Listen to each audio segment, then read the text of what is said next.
Assalamualaikum warahmatullahi wabarakatuh. Apa kabar semua? Selamat datang kembali pada materi akuntansi piutang berbasis akrual.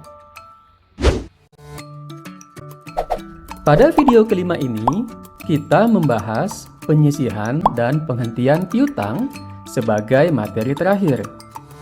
Materi penyisihan piutang membahas perhitungan, pencatatan, penyajian, dan pengungkapannya dalam catatan atas laporan keuangan.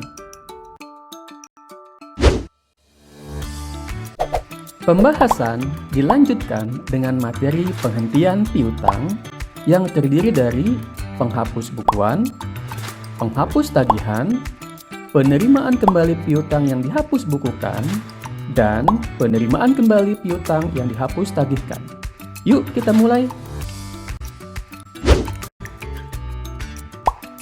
Penyisihan piutang tak tertagih. Aset berupa piutang di neraca harus terjaga agar nilainya sama dengan nilai bersih yang dapat direalisasikan atau net realizable value. Alat untuk menyesuaikan piutang tersebut adalah dengan melakukan penyisihan piutang tak tertagih. Penyisihan piutang diperhitungkan dan dibukukan pada periode yang sama timbulnya piutang, sehingga dapat menggambarkan nilai yang dapat ditagih. Penyisihan piutang dapat diprediksi berdasarkan pengalaman masa lalu. Jumlah yang disisihkan sebagai piutang tak tertagih menjadi unsur pengurang jumlah piutang dalam laporan keuangan, sehingga nilai piutang mencerminkan yang dapat ditagih.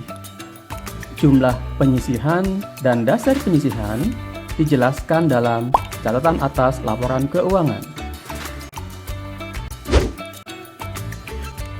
Bagaimana perhitungannya? Penentuan besarnya persentase penyisihan piutang tidak tertagih harus berdasarkan suatu kebijakan akuntansi yang ditetapkan dalam surat keputusan, baik untuk pemerintah pusat maupun pemerintah daerah.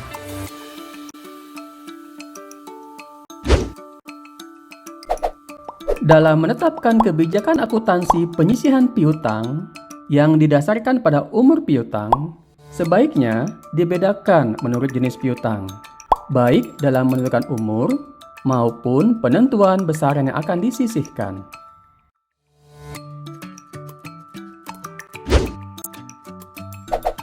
Jenis piutang sangat bervariasi, dan kemungkinan tidak tertagih juga sama, tergantung pada karakteristik piutang yang bersangkutan.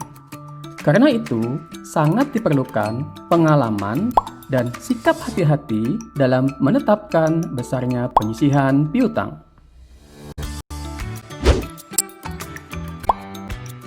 Sebagai ilustrasi, berikut merupakan daftar umur piutang berdasarkan piutang yang masih beredar. Umur piutang 1 sampai dengan 2 tahun, penyisihannya sebesar 5%. Umur 2 sampai dengan 3 tahun, penyisihannya 10%. Dan yang lebih dari 3 tahun sebesar 20%. Sehingga dari perhitungan persentase tersebut, untuk piutang sebesar 8 juta rupiah disisihkan untuk penyisihan piutang tidak tertagih sebesar Rp650.000.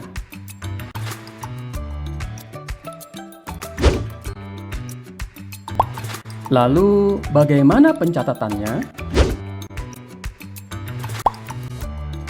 Masih ingatkah dengan materi pada video sebelumnya tentang pengakuan piutang? Saat piutang timbul, jurnal yang kita buat adalah mendebet piutang dengan lawan akun pendapatan menurut jenisnya sebagai kredit.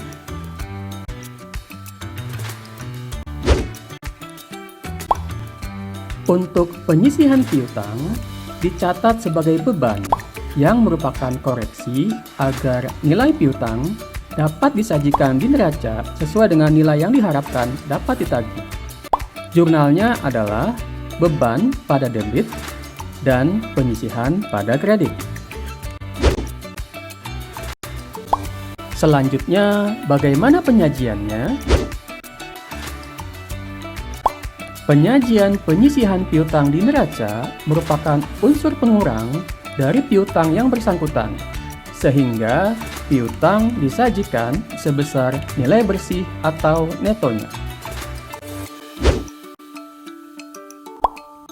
Dan terakhir, bagaimana pengungkapannya?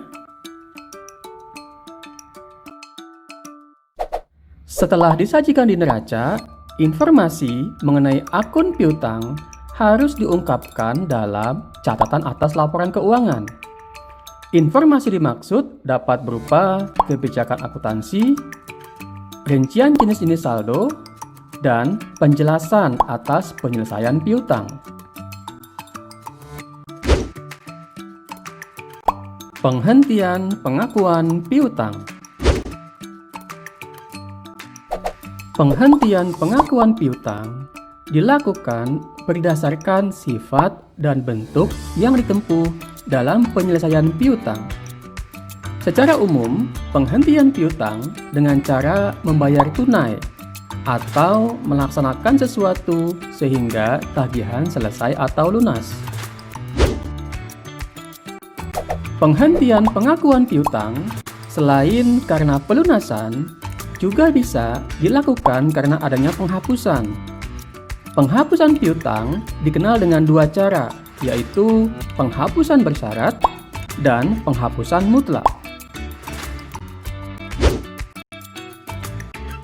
Penghapusan bersyarat dilakukan dengan menghapuskan piutang dari pembukuan tanpa menghapuskan hak tagih.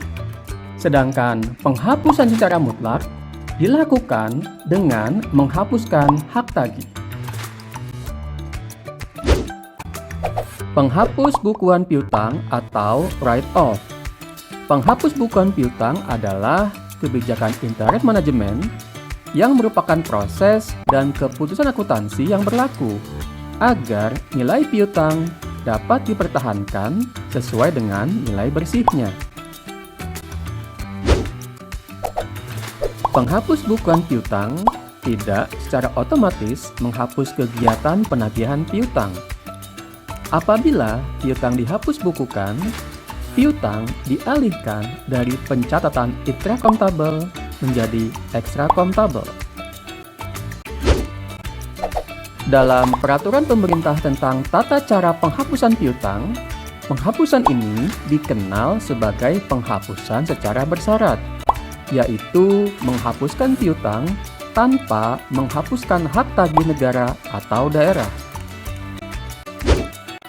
Secara umum, kriteria penghapus bukuan adalah: pertama, penghapus bukuan memberi manfaat; kedua, perlu kajian yang mendalam; dan ketiga, penghapus bukuan berdasarkan keputusan formal otoritas tertinggi yang berwenang.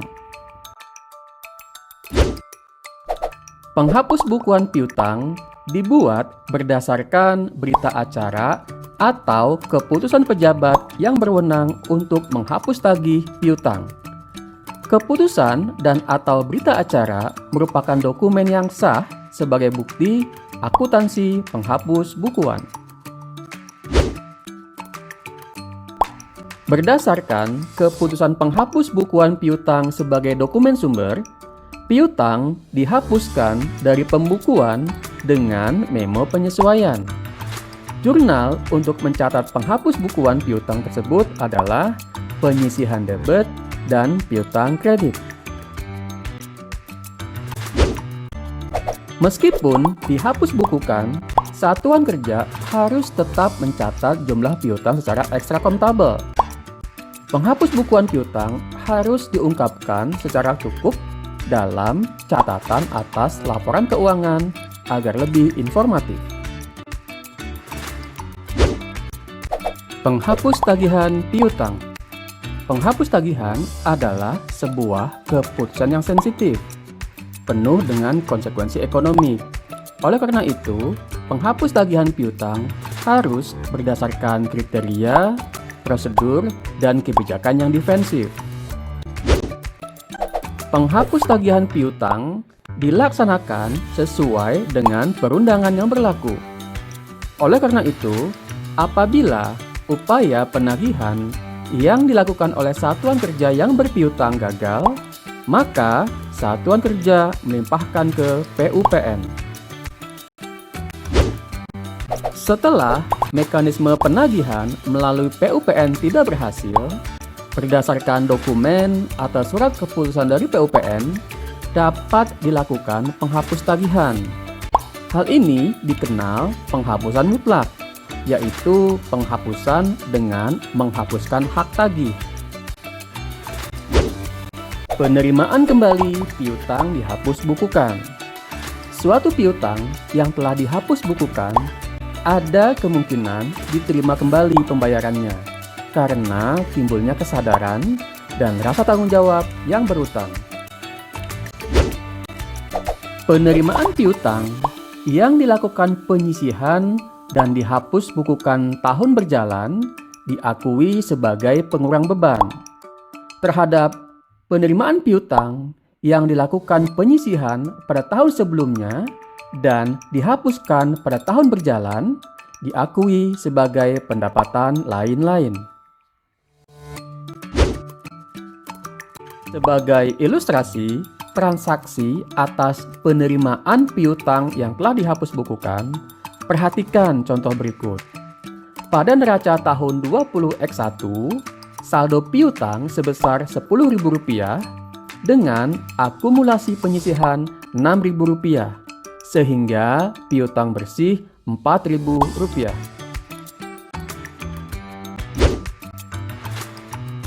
Selanjutnya, pada tahun 20X2, terdapat penambahan piutang sebesar Rp8.000 dan beban penyisihan tahun berjalan Rp2.000, sehingga neraca 20X2 menjadi saldo piutang sebesar Rp18.000, akumulasi Rp8.000, dan piutang bersih Rp10.000.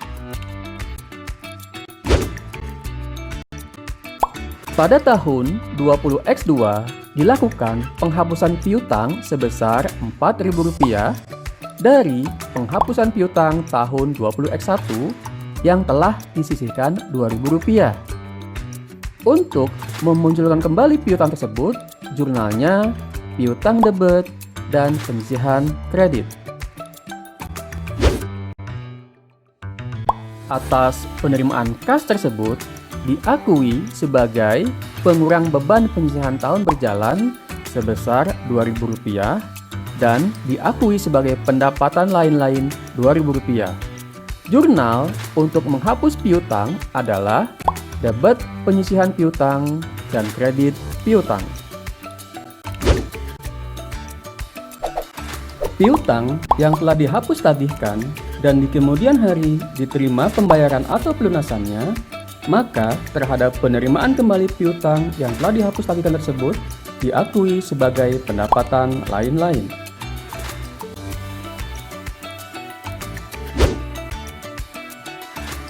Jika kita melanjutkan contoh sebelumnya, atas penerimaan piutang yang telah dihapus tagihkan sebesar Rp4.000 tersebut, maka jurnal untuk mengakui penerimaannya adalah kas pada debit dan pendapatan pada kredit.